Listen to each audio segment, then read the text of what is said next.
children said, "Where's the?" That whole bit, that reminded me when I first started stand-up, I had this thing, because I'm very Jewish. That's in my material. I'm very, very Jewish, like incesty Jewish. And it's just fun fact of me.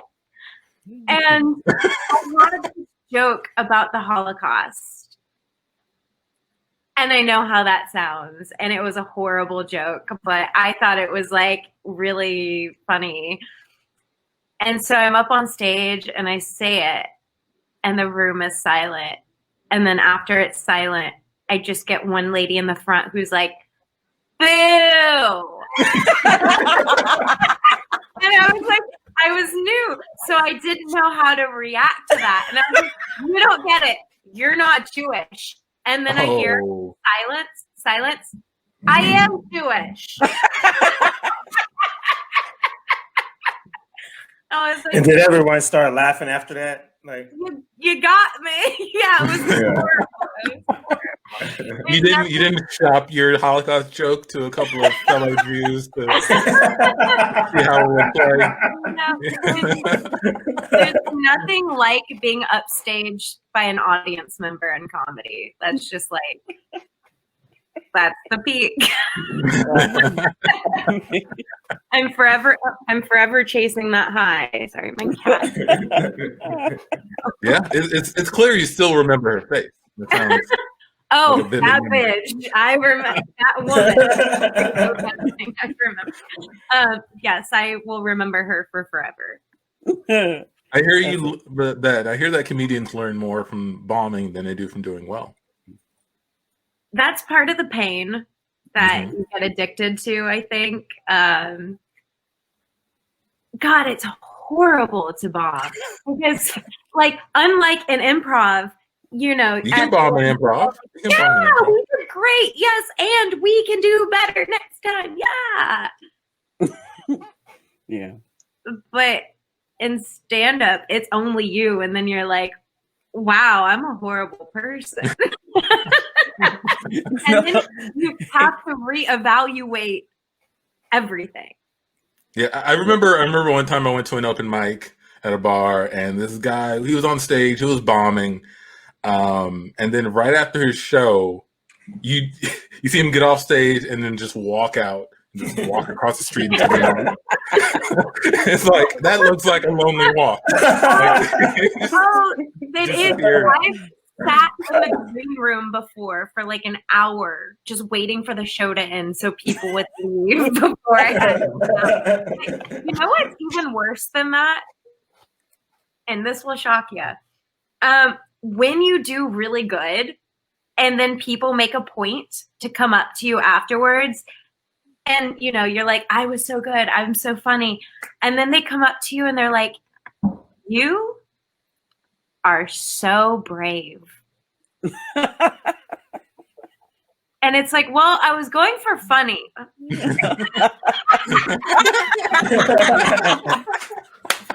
your cat. By your cat. She was trying to quiet you down. You was telling too much. Yeah, right. Shut up, Mom. Yeah, But sorry. I think the difference between maybe stand-up bombing and stand-up and bombing and improv is the other comedians in stand-up are brutal, right? You are the source of their jokes. Like they might have had something else, but now you're the, you know, if they follow you, then you've given them about 3 minutes, right, of stuff to say. Whereas in improv, if you bomb, it's like that happened. You take it with you and we move on because nobody else, there may be a callback or something to it, but there's never that. And nobody in the back is like, oh man, that sucked. Or, you know, nobody's like giggling or laughing about it. They're like, okay, that happened. Or they still give you a high five. It's still a nice experience, even though you know. Yeah. That's true. And everyone's so polite. Yeah. That they won't like be like, yeah, that was cool. It's all the meals and jobs. That's, you know. Yeah. I worked in the morning. It's all security. But let me ask you this. Should it be different? Is it better that it's that cutthroat. You know, you separate the I forget the phrase, the wheat fat from the wheat from the chaff. wheat from the chaff, or should it be nicer? Should comic be more inviting and welcoming and constructive? For sure. We should be more welcoming, but like, will it ever change? No. Like, until women start being in charge, sorry, men, but like, until women start being in charge of the production side and like choosing who is on the shows and how the mics are run and like all the things, like, it won't change. But that's why we're taking charge slowly but surely. You know, that's why I like what I'm doing now, because I get to kind of direct the direction of comedy. One time I was told I was only booked on a show because he wanted to. He wanted what? He wanted what? He wanted what? He wanted what? That's what he said to my face. He was like, I only booked you on the show because I wanted to blank you. And I was like, oh, so you thought I was brave. Exactly right. See, okay, so I'm going to put some of the blame on promoters then, right? Because a lot of times that builds that cutthroat, like, oh, she's not funny. I think we did a show once, and there was a stand-up act on the show, and the guy who was promoting it, I think she was like a last-minute like stand-in or something to be there, and you know, she didn't really do the kind of job he was expecting. He's just in the back like, oh, I'm never gonna do her again. Oh, I'm never gonna get her again. And so when you have that, and you have somebody who's like, hey, I want to put you on the show because you're funny, because so and so isn't, that kind of, you know, it's like parents making their kids fight. You know, it's like playing favoritism. So you have that kind of environment. That, and then you got people abusing the fact that you think that, you know, you can get women to sleep with you if you put them on a show or whatever. Yeah, and it worked. I mean, it didn't work in my case. Just no. No.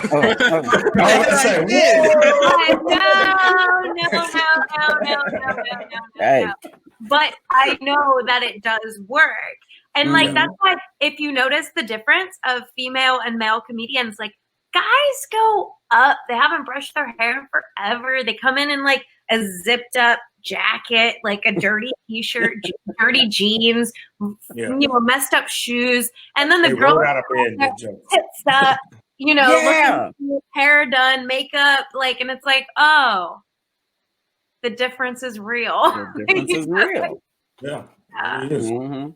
And to be fair, there has been that type of stuff happening in improv as well. You know, like there are places, theaters, organizations ran by mostly male, and those men have taken advantage of their positions inside of even improv, right? So like, it's a big problem that, you know, not just localized, probably in comedy, it's everywhere. No, you know, it's everywhere, you know. Yeah, that's why, like, I think it's super important that, like, people on our platforms who have, like, any sort of platform even, or, like, any sort of voice. You don't even need a platform. As long as you have a voice, I think it's important to spread these messages because it's so real. And, like, if we can talk about it, then maybe other people will be talking about it. And actually, the name of my company, Fifth Wave, is... the background on that is it's supposed to be the fifth wave of feminism. Because there's been 4 waves. Me Too was the 4th wave. And so I'm trying to start the 5th wave by having women's movements and like female friendly comedy and female friendly, I do poetry nights. And so like all this is leading to women empowerment. Awesome. Hey, do you think it's hard for a funny woman to like find love or have a good relationship? What's your thought on that? Yeah, you know, like our role as women, I mean, we have such gendered roles, and I come from a very traditional family. So it's hard to find a man that my family would approve of that wouldn't want to silence me. So, yeah. Yes, I love it. the kind of man that my parents would approve of would appreciate my Holocaust jokes. Got you. We cut to a man and his girlfriend in the car. Okay, Teddy. Okay, we're at my parents' house now. Mm-hmm. We're about to go in here. Okay. I'm so excited. I know. I'm really excited too, but I'm also a bit nervous. Uh-huh. I need you to not be so funny in here. What? No, you're really funny. So like, if you could tone down the comedy a little bit, just for tonight. Parents don't want somebody who's funnier than me, like in the family. Funnier than you? Mm-hmm. Oh, that's a riot. So I guess they didn't want you taking any humans, huh? Okay, listen, I can't stop being me, right? I gotta be me, but I love you, I respect you, I want this to work, so I will go in and I will try to tone down the funny. Okay, good. Okay. Wait, take that microphone out of your pocket. What? You got a microphone there? Yeah, because you never know what might pop off. All right. No stand-up sets inside. No. Okay. All right. I'll put let's it on go the in. dashboard. We'll Okay. just try to have a normal evening. Okay. I'll be the funny one out of the two of us, so my parents will, not freak out and go crazy about, who I'm about to marry. Okay. Well, yeah, I wrote some jokes for you. Well, I wrote them for myself, but I guess you can do them if you want. You can have my notepad. Right, I'll take them. Thanks. I'll read them aside. Okay, that's fine. Cutting aside. Oh, there's my funny boy. Hey, how are you? Hey, Mom. What's going on, son? Dad. See you been eating your vegetables. Everything's going great here, son. We got your bed still the way it was when you left here. Come on in. Okay. And this is Tandy, my lovely girlfriend. This is Tandy. Hello, Tandy. How are you? Look at you, son. I am well. How are you? We are well. I like her. Thank you. I like her too. Yeah. Hey, come here, son. Let me talk to you for a second, real quick. Let me have a quick. Okay. First, let me set a quick joke. Oh, please. Yeah. Get around for one of his jokes. No setup. Just straight. Oh, I'm sorry.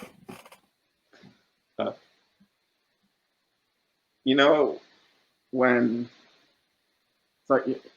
handwriting's pretty bad in this one. Take your time. When you're on your period and that's not a joke that I can say. Sorry, that's not a joke that I can say. Son, are you okay over there? Have you been on that internet again? You know what? We'll do a joke. We'll do a joke later on. Sure. Save it for later. Maybe during dinner. Let's do it. Yeah. Okay. Mm-hmm. Yeah.